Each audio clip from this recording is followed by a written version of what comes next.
यहाँ पर सम्यक दृष्टि जीव इस प्रकार से विचार करता है। इन 16 पदों के माध्यम से एक एक पद परिवर्तन करता हुआ अपने उपयोग को स्थिर करता है। कल अपन ने देखा था राग पद को परिवर्तन करके द्वेष को गाथा में रखा और पूरी गाथा को पुनः अपने स्वरूप में ला लिया। क्योंकि राग और द्वेष ये दोनों जहर है। अंतर इतना है कि राग मीठा जहर है और द्वेष कड़वा जहर है।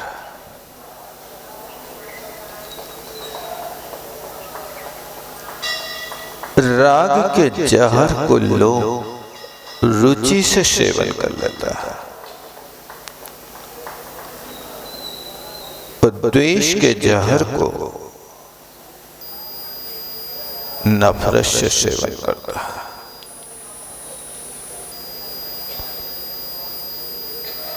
ये दोनों घातक हैं। इन दोनों में से कोई भी आत्मा का हितकारी नहीं है।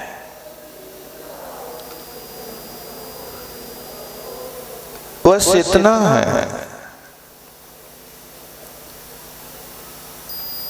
कि दोनों हितकारी हो सकते हैं,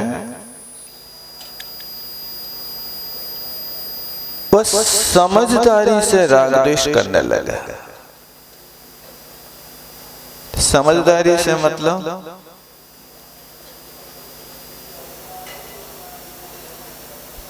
पापों से हमेशा द्वेष करो,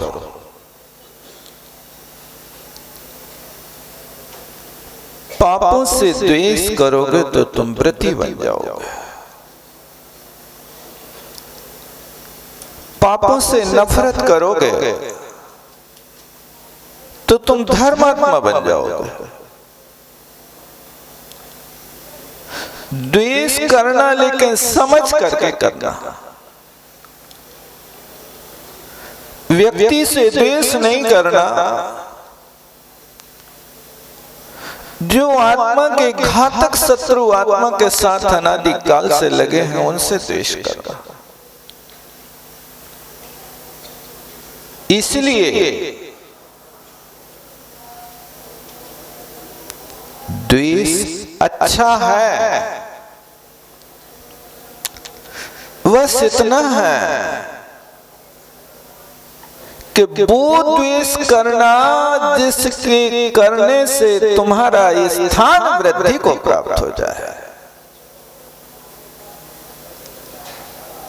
पापों से द्वेष करोगे तो आपका गुण स्थान पंचम गुण स्थान हो जाएगा और पूर्ण रूप से द्वेष कर लिया तो तुम सप्तम गुण स्थान वृद्धि बन जाओगे।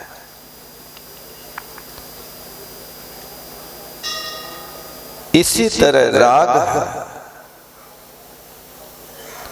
राग करना अच्छा है कि बुरा?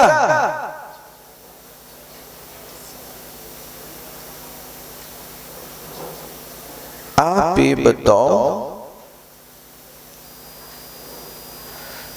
कि भोजन करना अच्छा है, लेकिन भोजन करने का स्थान तो सिर्फ एक मुख ही है ना। अब मुख को छोड़ करके कोई कान में से यदि लपसी डालने लगे तो पेट भरेगा कि नहीं भरेगा?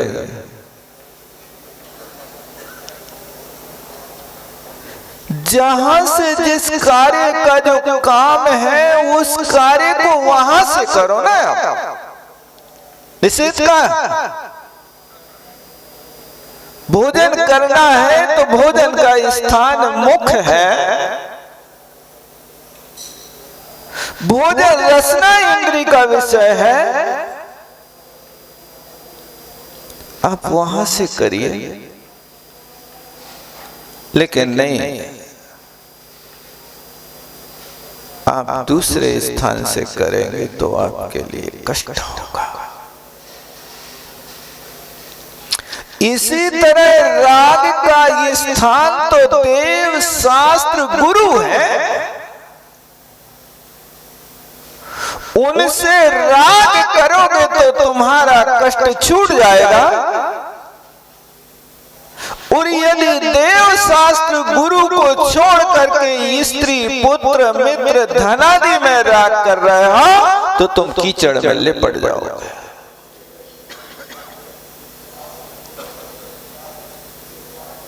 राग अच्छा, पानी अच्छा है कि बुरा है? पानी का एक नाम विश्वी है और पानी का एक नाम अमृत भी है। तोयम जीवन मव्यसम, तोय माने पानी को जीवन भी कहते हैं और विश्व भी कहते हैं। जितनी मात्रा में जरूरत है उतना सेवन कर लो तो जीवन है, और आप यदि उससे अधिक मात्रा में सेवन करते हो, 24 घंटे आप किसी नदिया में डूबे रहो, बहुत ठंडक मिल रही है, वो पानी तुम्हारे लिए जहर है। अति सर्वत्र वर्जित। इसलिए राग करना,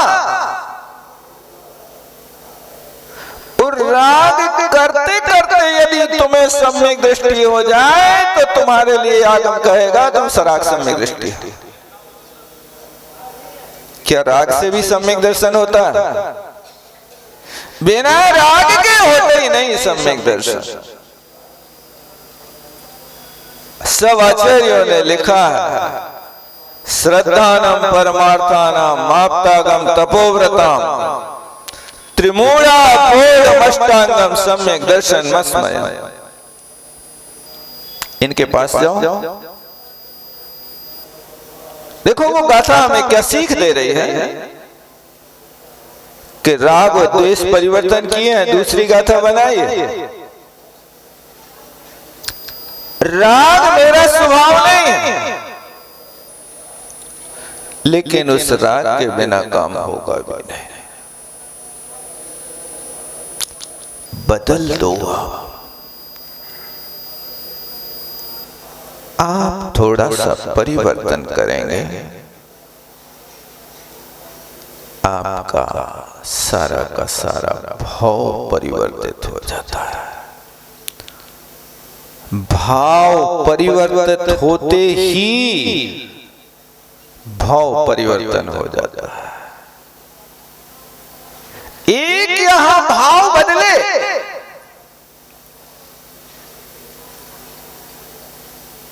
जिंदगी भर मांस खाने वाला व्यक्ति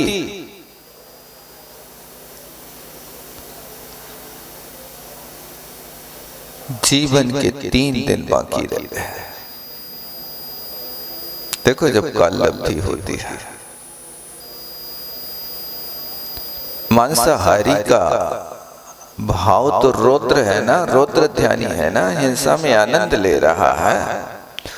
और रौद्र ध्यानी यदि प्रभु संबंधी आयु का बंध करे तो नरक आयु का बंध होगा, दूसरी आयु का बंध नहीं होगा।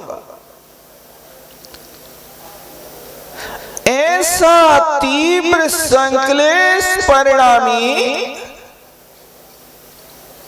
कि जिस व्यक्ति ने अपने जीवन में अन्न का दाना चखा ना होवे, आप विचार करो। ऐसे भी जीव होते हैं भैया, शास्त्रों में लिखा है,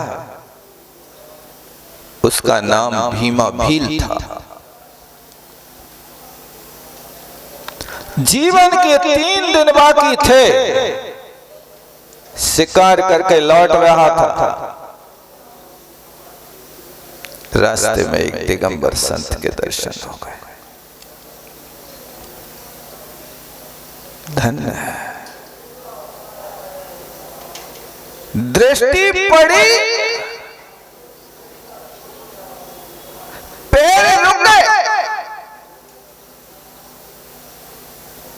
एक पग भी नहीं बढ़ सका। बीतरागियों की यही स्थिति होती है। बीतरागियों के यहां तुम बिना धोख दे आगे नहीं बढ़ सकते हो। ये तो भील के पैर थे। चौथे काल में रावण का विमान भी रुका था, पता है? कैलाश पर्वत पर जब बाली मुनि महाराज के ऊपर से ले जाने लगा, महाराज ने कीलित कर दिया था क्या? नहीं, कीलित नहीं किया था। उसकी काल लब्धि आई थी, आज विमान रुका था, बुद्धि ठिकाने आई थी। आज तुमने शेष पड़ा था सत्ता में, द्वेष का जो दुर्गति ले जाने वाला था, वो अंतिम निषेक था कि बाली मुनि महाराज ने पहले भी मुझसे द्वेष किया, आज भी कर रहे हैं। अब मैं इनको मजा सिखाता हूं, मैं अपनी शक्ति का प्रदर्शन करता हूं और बाली मुनि महाराज को चाहूं तो हथेली पर रख लूं, नहीं, न रहेगा बांस न बजेगी बांसुरी। पूरा कैलाश पर्वत उठा के फेंक दो, कर लिया। प्रयोग करने बैठा और शक्ति लगा करके जैसे ही अपने बाहुओं में कैलाश पर्वत रखा तो वहां के सारे जानवर चीख पड़े। महाराज का ध्यान गया, क्या है? ओ, ये दुश्मनी तो मेरे से भंजा रहा है, लेकिन ये असंख्यात प्राणियों को मौत के घाट उतार देगा, हमारी संस्कृति को बर्बाद कर देगा। ये भाव उन मुनि महाराज के अंदर आए। मुनि महाराज के ऊपर उपसर्ग होता तो बिल्कुल पलक उठा के ना देखते, लेकिन आयतन पर उपसर्ग है। कैलाश पर्वत पर बने स्वर्णमयी 72 जनालय जो भरत चक्रवर्ती ने अपनी निशानी दी थी, लाखों वर्ष से अभी तक चले आ रहे। कितना काल व्यतीत हो गया बताओ। भरत चक्रवर्ती युग के आदि में और यहाँ रावण युग का अंत होने वाला है। मुनिसुव्रतनाथ भगवान के काल में हुए हैं। कई कोड़ा कोड़ी वर्ष बीत गए, कोड़ा कोड़ी सागरों बीत गए, अभी भी वो चैतल है, सुरक्षित खड़े थे। आदिनाथ भगवान के यहाँ से लेकर के आज तक आप विचार करो कैसे बनवाए होंगे उसने सोने के जनालय के। आदिनाथ भगवान के काल से लेकर मुनिसुव्रतनाथ भगवान के यहाँ तो उल्लेख मिल ही गया ना अपन को। बाली महाराज ने रक्षा करी, ये तो उल्लेख मिल ही गया ना। मतलब घटिया क्वालिटी का सोना नहीं बनवाया होगा, उच्च क्वालिटी का, और देव रक्षित होगा। क्योंकि भरत चक्रवर्ती के पास स्वयं देवता उनके अधीन थे, लाखों देवता उनके आश्रित रहते थे, और देवता की लगा दी होगी कोई की एक आध की स्थिति लगाओ भाई तुम यहाँ करो सेवा। तो कहने का मतलब है कि वहां पर रक्षा का भाव आया था, आयतन का और जीवों की रक्षा का। इसी तरह यहाँ पर एक व्यक्ति जिसने बीमा भील ने अपने जीवन में कभी भी साधु का दर्शन नहीं किया, साधु का दर्शन करते ऐसा चुंबकीय आकर्षण हुआ कि अंदर से लगा कि ये देवता बन का देवता है, आज तक कहाँ छिपा था। वो भाव पैदा हुआ, हे गुरुवर शाश्वत सुख दर्शक यह नग्न स्वरूप तुम्हारा है, जग की नश्वरता का सच्चा दिग्दर्श कराने वाला है।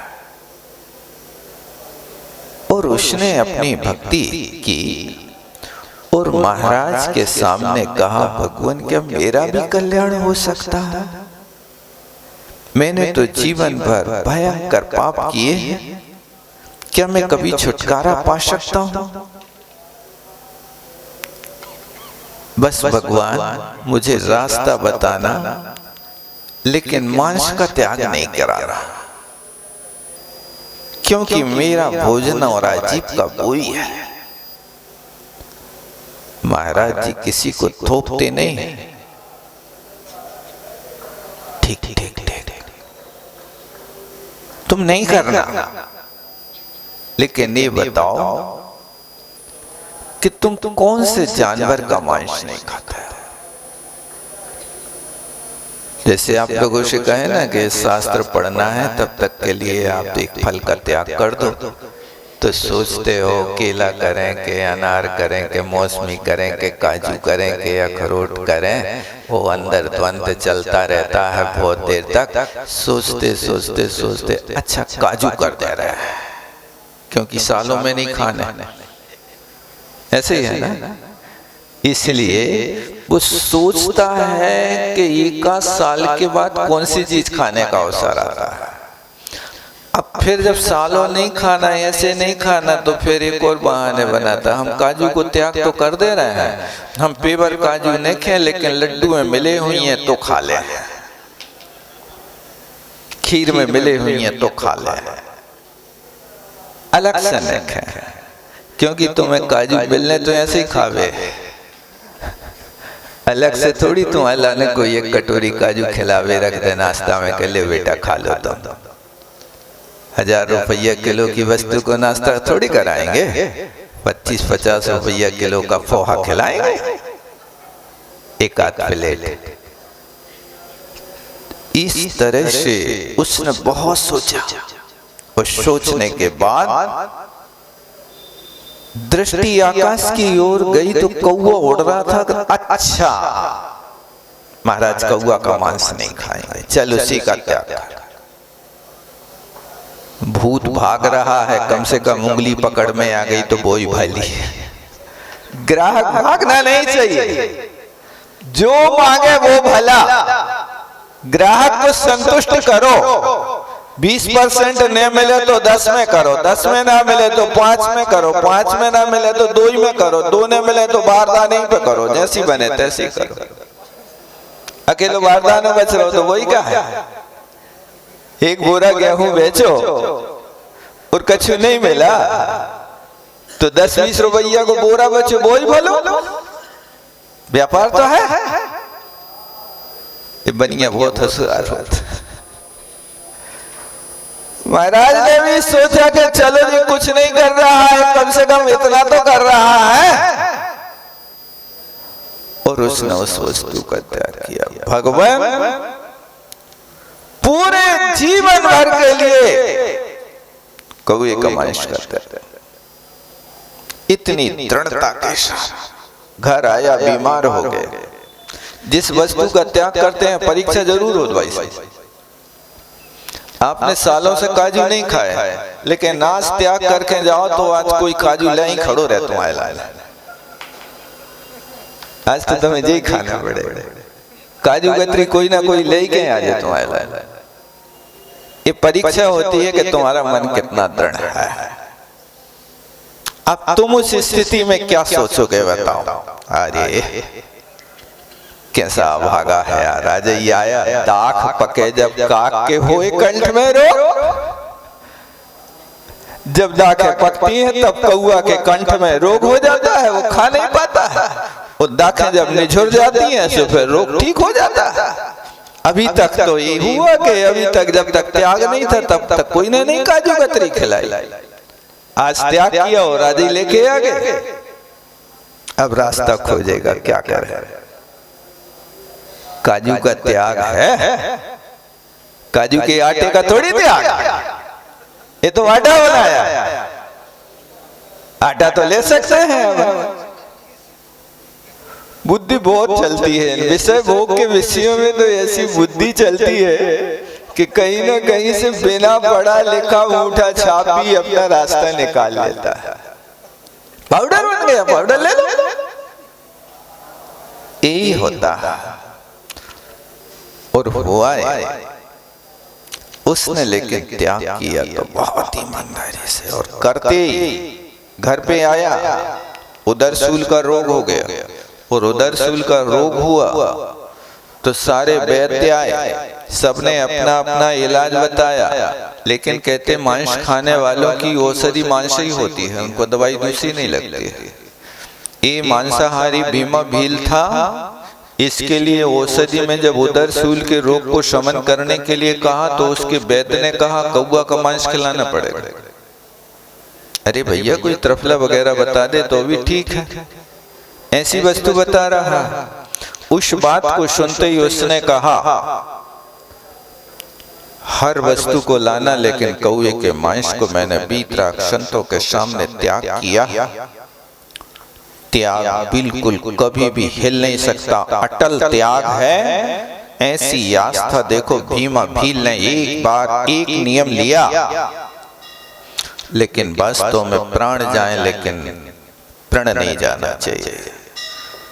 त्याग करो, मन से करो, तन जाए तो जाए,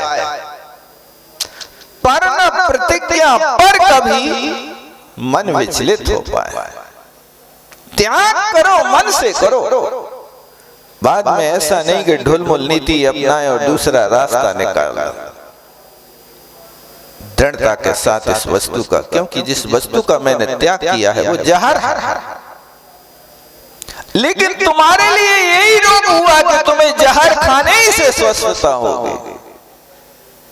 मैं जीवन नहीं जीना चाहूंगा, मरना पसंद है, लेकिन ऐसी दवाई नहीं खाऊंगा।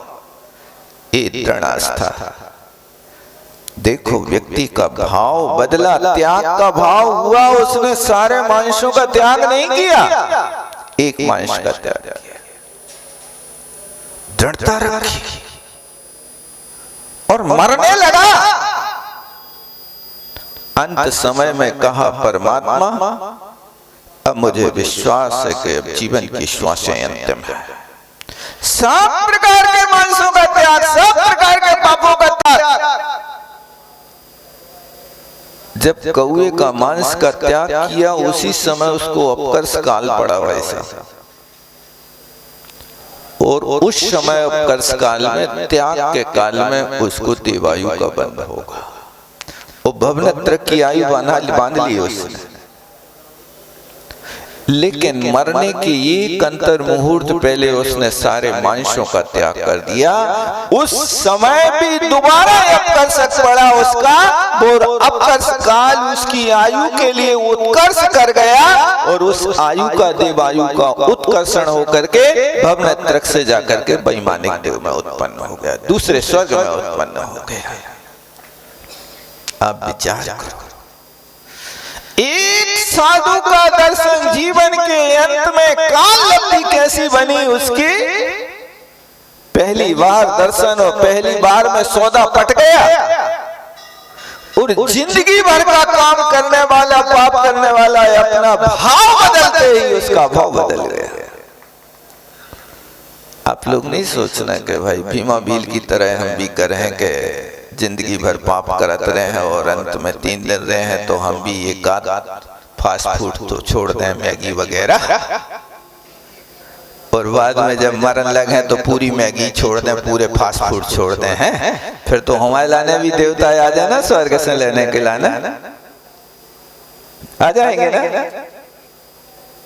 भैया। गुरुओं का समागम बहुत दुर्लभता से मिलता है, बहुत बड़े साथी से पुण्य का उदय होता है, तब कोई दिगंबर साधु किसी व्यक्ति के मरण के काल में उनके कान में नमोकार सुनाने वाला होता है। बहुत दुर्लभ है। जन्म के 45 दिन बाद गुरु चरणों में सौंपते हैं तो वो जैनी बन जाता है, अष्टमूल ग्रहण कर लेता है और जीवन के अंत 45 मिनट पहले यदि गुरु चरण मिल जाए तो उसका जीवन बदल जाता है। एक अंतर मुहूर्त पहले यदि गुरु चरण सानिध्य मिल जाए और उनके मुखार विंद से नमोकार सुनने को मिल जाए, फिर तो सारे जीवन भर के पापों में ऐसी आग लगती है जैसे रुई में आग लगाओ तो फिर समाप्त हो जाते हैं। बस वो 45 मिनट भी जीवन के अंत हो, गुरु शरण हो, फिर तो क्या कहना, चेतना हो, मूर्छित ना हो, तब भी काम हो सकता है। वो जीवन के अंत के 45 मिनट को सुधारने के लिए पूरे जीवन भर साधना करना पड़ती है। आप लोग पढ़ते हैं ना, दिन रात मेरे स्वामी मैं भाव नाई भाऊं, देहांत के समय में तुमको न भूल जाऊं। ये पंक्ति क्या कह रही है? दिन रात कब?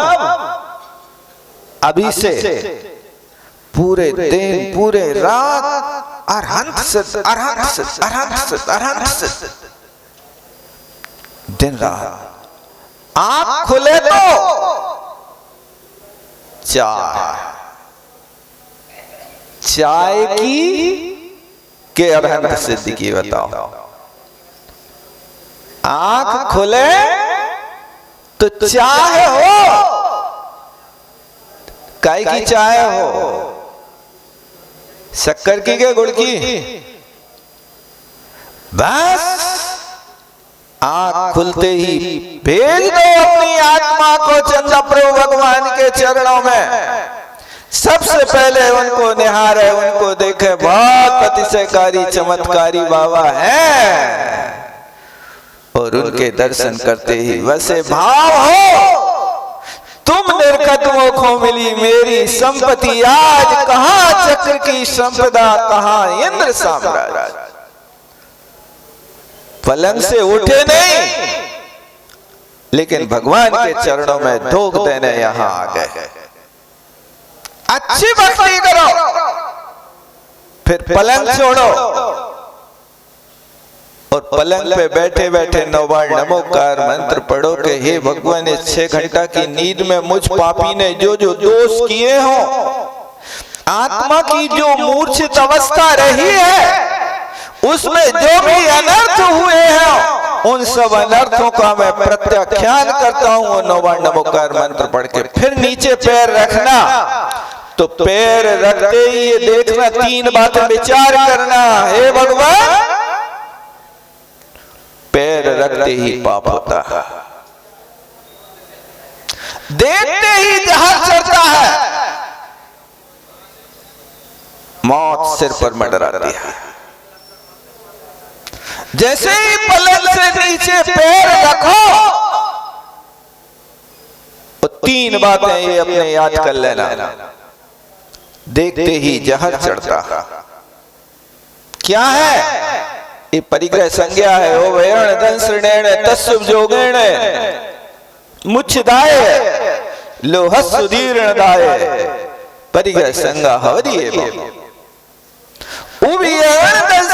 माने उपकरण के देखने से ही व्यक्ति के अंदर मूर्छा भाव पैदा हो जाता है। वो भी हरण दंसृणेण तस्सुभ जोगेण, उस उपकरण की ओर उपयोग चला जाए तो मूर्छा बढ़ जाती है। मूर्छित आए, मूर्छा आ जाती है। आप यहां बैठे हो, जब आए थे तब धूप थी, अब यहां बैठे प्रवचन में और पानी झमाझम गिरने लगा और तुम्हारा उपयोग गया। देखो छत पे कपड़ा पड़े हैं भाई, अब चलो गीले हो जाए तो कोई बात नहीं, फिर से निचोड़ ले। अब कपड़ा तो हो गए, कहूं गेहूं पड़े हो गए तो बताओ कैसा लगेगा। छत पे गेहूं सूख रहे हैं, अब यहां से भागोगे कि बैठे रहोगे? घर छोड़ के तो आए थे, तसुब जो गए, बस भी गेहूं तुम्हारे माइंड में अब यहीं घुस गए। अब तुम लाख बात की बात सुनाओ कि इस बात से तुम्हारा कल्याण होगा, तुम कहोगे कल्याण तो बाद में है, पहले गेहूं गीले हो रहे हैं, उनको कौन संभालेगा? बताओ क्या तसुब जो देना है, क्योंकि तुम्हारा उपयोग वहां चला गया और वो उपयोग गया तो उपयोग जाते ही मूर्छा बढ़ेगी और मूर्छा बढ़ेगी तो तुम्हारे लिए बंध का काम होगा। इस बात को यहां कहा। इसलिए ये जो परिग्रह संज्ञा है ऐसे निमित्तों से हो जाया करती है। तो आचार्य भगवान कहते हैं कि अपनी मूर्छा को कम करो, और यहाँ पर तुमने द्वेष किया तो पापों से करो, किसी व्यक्ति से नहीं करो। ये बात तो लोक में भी प्रसिद्ध है, आप जानते हो। घृणा पाप से करो, पापी से नहीं करो। ये तो सूक्ति जगह जगह आपको लिखी मिल जाती है। पापी क्या है? आत्मा है, जीव द्रव्य है। पाप क्या है? विभाव परिणति है, कसाय की एक परिणति है। उस कसाय की परिणति के कारण हुआ है, इसलिए उसको आप रोग समझो। और रोगी को देख करके व्यक्ति के अंदर क्या होता है? करुणा पैदा होती, गुस्सा नहीं आती है। इसलिए कोई पाप कर रहा है तो उस पाप करने वाले व्यक्ति के लिए समझो कि ये रोगी है बेचारा, इसका कल्याण हो भगवान कैसे काम होगा। इस तरह द्वेष करना, लेकिन समझदारी से करना। क्यों? ना समझी से मत करना, अन्य वस्तु से द्वेष मत करना, पाप से द्वेष करना।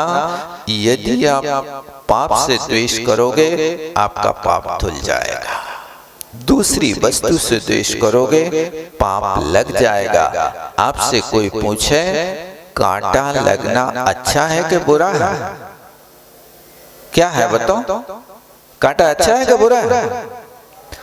कांटा तो कष्टप्रद ही है, लेकिन जो कांटा लगा वो बुरा है, लेकिन उस कांटे को निकालने वाला कांटा, कांटे को निकालने वाला कांटा बहुत उत्कारी है, तुम्हारी पीड़ा हर रहा है। इसी तरह यहाँ पर भी द्वेष बुरा है, लेकिन यदि तुमने पापों से द्वेष कर लिया तो तुम्हारा कल्याण है, कांटे से कांटा निकल गया। इस बात को यहाँ प्रत्येक के साथ लगाना। राग परिवर्तन कर लिया, द्वेष परिवर्तन कर लिया, अब उसके स्थान पे मोह का परिवर्तन करना। ये मोह क्या वस्तु है? ये विपरीत कार्य कराने वाली वस्तु मोह है, और सबसे ज्यादा जीव कष्ट में है तो मोह के कारण है। तू मैं करता है, बस मोह की परिणति है। और फिर उसके बाद चलता है, देखो अब क्या परिवर्तन करना। राग देश मोह परिवर्तन करते करते इतनी गाथाएं बना ली आपने। अब अगली गाथा बनाना, क्रोधो ये मेरा स्वभाव नहीं है, अहम एको मैं एक हूं, मान माया लोभ कर्म वचन काय। और फिर अब देखो 5 इंद्रियों पे नंबर आ रहा है। प्रारंभ कहां से कर रहे हैं? स्पर्शन से नहीं, श्रोत्र से कर रहे हैं। क्यों कर रहे हैं? ये संगी पंचेंद्री जीव के लिए प्रारंभिक कर्ण इंद्री से कार्य होता है, क्योंकि वो पहले सुनता है फिर करता है। ये उसकी व्यवस्था है। आपने सुना, अरे भैया तुम्हें पता नहीं है, वहां जाओ कटरा के पास तो 60,000 को सोनो 45 में मिल रहा।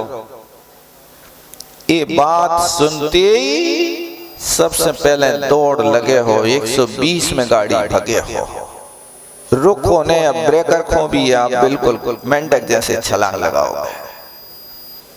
क्या हुआ? ये सुना है आपने,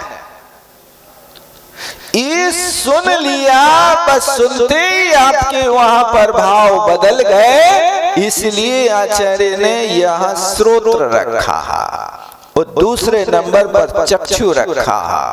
चक्षु क्यों? क्योंकि यहाँ पर सबसे ज्यादा व्यापार जो होता है वो आंखों से होता है। राग देश की भट्टी में लोग जलते हैं, वो आज सबसे ज्यादा आंखों का व्यापार है। इसलिए आंखों को कंट्रोल करो। जब भी देखो अच्छा देखो, बुरा नहीं देखो। आंख खुली तो परगुण देखो, बंद हो तो निजगुण। बस 2 ही काम करें परमात्मा, तीसरा काम ना करें। आंख खुली हो तो गुण ग्रहण का भाव रहे नित्य, हमेशा गुण ही ग्रहण करता रहो। और बंद हो तो क्या करें? आंख बंद होए तो वह मिको खलु शुद्धो दंसनाण मई सदा रूपी। बस अपने अंदर में उतर जाना, आंख बंद करके देखना, अहम इको, मैं एको, शुद्ध हो। ज्ञान दर्शन मेरा स्वभाव है। वो ज्ञान दर्शन स्वभाव को भूल करके पर द्रव्यों में बस चंपापात कर रहा। इस प्रकार का विचार बार बार करना, आंखों से देखना, लेकिन बस इतना काम रखना कि आप कहीं भी देखें बस विकारी भाव पैदा ना हो। मंदिर भी जाए तो मंदिर जाते समय अपन को क्या करना है? देव दर्शन को जाए तो हाथ भरा और मन खाली लेके जाए। क्या मंदिर जाए तो कैसे जाए? हाथ भरा हो, देवता का, गुरु का, राजा का खाली हाथ दर्शन नहीं किया जाता। जब कभी भी जाओ हाथ भरे, लेकिन मन खाली हो। यदि मन भरा होगा, टेंशन होगा, आप कुछ नहीं कर पाओगे। इसलिए मन को सारी की सारी विपत्तियों से खाली कर लो। मंदिर जाते हो तो थैला तो खाली ले जाते हो, लेकिन सब्जी से मन भर लेते हो। अब जो व्यक्ति घर से चला है भगवान के दर्शन करने और श्रीमती ने आदेश दिया कि लौट के आओ सो सब्जी ले आई, अब बताओ काका लाने हैं, टमाटर लाने, गिलकी लाने, लौकी लाने, मिर्ची लाने, धनिया लाने, फलानो लाने, ढकड़ा लाने। अब 24 प्रकार की सब्जी गिना दी तो अब वो 24 प्रकार की सब्जी को याद करे कि 24 तीर्थंकरों को याद कर रहा था। किसको करेगा?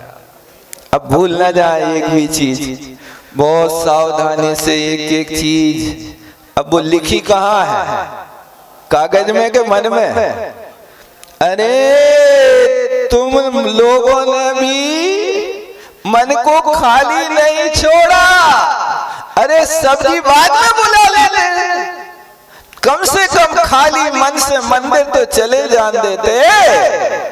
लेकिन क्या करें, ऐसे आप लोग व्यस्त हैं कि जब अच्छे कार्य को जाएंगे वहां 3-4 कार्य निपटाएंगे, और बुरे कार्य में जाएंगे तो एक भी काम नहीं बताएंगे। कोई को शमशान घाट में जाने हो वे मुर्दा को जलावे लाने, तो कोई नहीं क्या सब्जी ले आई, कहता है पपीता ले आई, वहां बिल्कुल खाली जाता। और मंदिर आएगा तो 100 काम बताएगा, ये ले आना, ये ले आना, ये ले आना, और बे मिल जाए तो जो और पूछ के आना, क्योंकि मंदिर ही में मिलेंगे। इसलिए मंदिर जाओ तो बस 2 ही काम करना, हाथ भरे हो, बहुत प्यारे तंडल हो, बहुत प्यारी बादाम अखरोट हो, पूजा के चावल नहीं, पेट वाले चावल। पूजा के चावल तो सस्ते हो सकते हैं, पेट खाने वाले चावल तो बासमती के बिल्कुल खड़े होते हैं। वो ही लाना यहाँ पर, बहुत प्यारे अच्छे भावों से यहाँ पर अष्ट द्रव्य से पूजा करना, अपनी थाल भर के लाना, लेकिन मन को बिल्कुल खाली करके लाना। और मन खाली होगा तब देव दर्शन का आनंद आपको जो होगा वो अलौकिक आनंद होगा। और भरे मन में करोगे तो आपको कुछ नहीं मिलेगा। इसलिए यहाँ ये चक्षु का प्रयोग ऐसे करना। और फिर उसके बाद घ्राण है, रसना है, और इसके बाद स्पर्शन है। ऐसी उस गाथा में इस 16 सूत्र और जोड़ करके अब नीचे की पंक्ति करना के पुगल कमम को हो मानो दोषो तस्य विभागो दयो भवति येषो ऋदुयेष मध्य भावो जड़ भावो तु अहमिको। मैं तो ये ज्ञाय भाव वाला हूँ, ये सब मेरे नहीं है, ये मेरे स्वभाव नहीं है। एवं च सम्यक दृष्टि ही सोम जानन रागम मुंचश्च। देखो बहुत प्यारी बात लिख रहे हैं। इस प्रकार सम्यक दृष्टि जीव क्या करता है? सोम जानन, अपने आप को जानता है। देखो इतनी चीजें आपने निकाल दी, बाहर कर दी आत्मा से। कौन कौन सी? ये 16 चीजें बाहर कर दी हैं।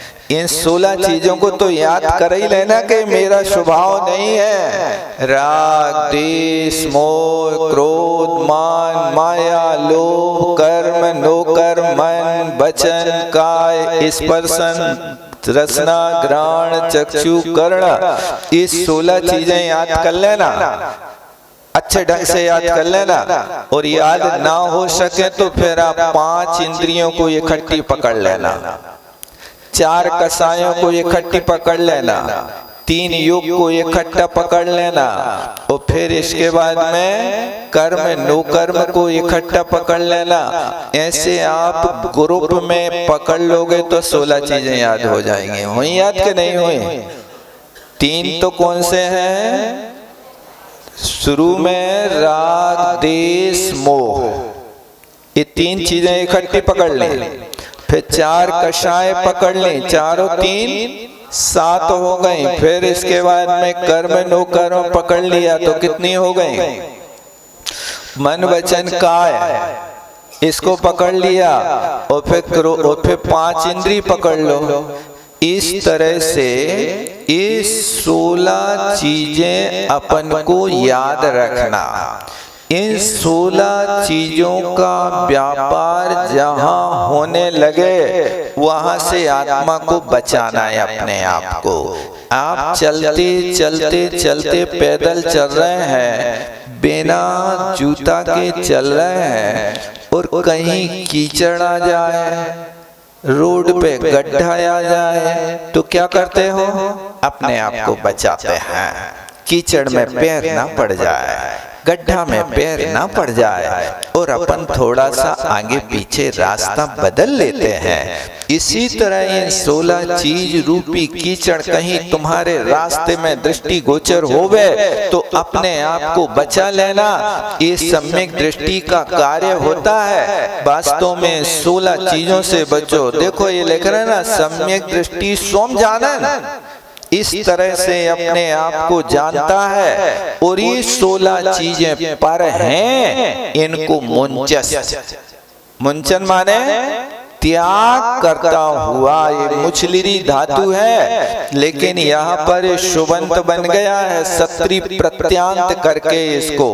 तो मुंचन, मुंचनतो, मुंचनता ऐसे रूप चलेंगे इसको, नहीं तो वहाँ उसके रूप चलते हैं तो मुंचती, मुंचता, मुंचनती ऐसे रूप उसके प्रयोग होते हैं। ये धातु उभयपदी है, इसका प्रयोग त्याग के लिए किया जाता है, तो वो उसका त्याग कर लेता है। इसलिए आप वास्तव में ये देख लेना कि आप यदि सम्यक दृष्टि हो तो 2 काम कर लेना।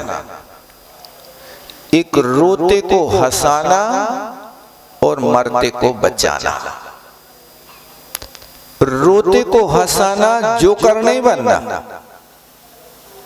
नहीं तो हम तो एक आध जोक सुना देंगे, सामने वाले को हंसी आ जाएगी। जरूरत पड़े तो जोक सुनाना, और जरूरत ना पड़े तो उसकी पीड़ा को हर लेना और उसको प्रसन्नता से भर देना। तो उस रोते हुए को तुमने हंसा दिया।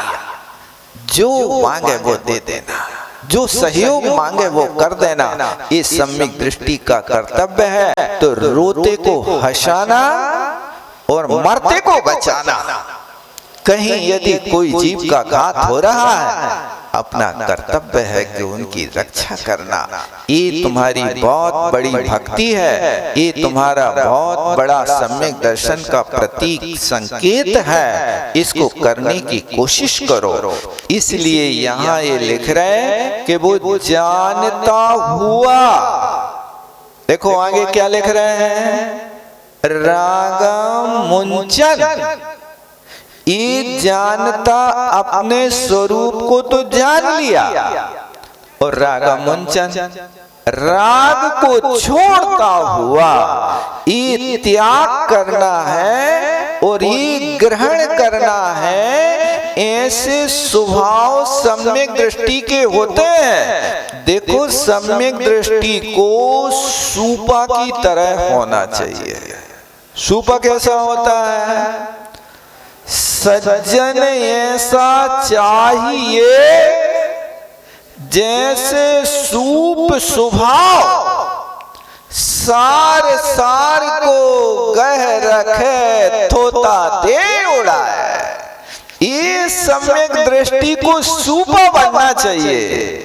वो सूपा कैसा है? सज्जन स्वभावी है, सार को तो ग्रहण कर लेता है और जो भूसा है उसको उड़ा देता है। आप भी ऐसे ही करते हो। जो आत्म तत्व है उसको तो ग्रहण कर लो, और जो बिकता है, भोग है, कसाए हैं, उनको सूपा की तरह उड़ा के फेंक दो, उनका प्रयोग नहीं रखो। लेकिन क्या करें, पंचम काल में लोग सूपा के स्वभाव के तो बहुत कम दिखाई देते, चलनी के स्वभाव के ज्यादा दिखाई देते हैं। चलनी कैसी होती है? चलनी को तुम देख लो, सार सार को त्याग। चलनी क्या करती है? सब सार को त्याग कर देती है और चोकर को अपनी छाती पे बांध लेती है, जिसको कोई नहीं पूछता। अब चोकर तुमने निकाली है तो फिर से चकिया में डालो या दलिया बनाओ, क्या करोगे बताओ? तो तुम कौन से स्वभाव वाले हो? चलनी हो? चलनी हो तो चोकर पकड़ोगे, उस सूपा तो कचरा उड़ाओगे। उस कचड़ा को माने जितने भी राग देश मोह बंध के कारण हैं, उन कारणों को उड़ा के फेंक दो।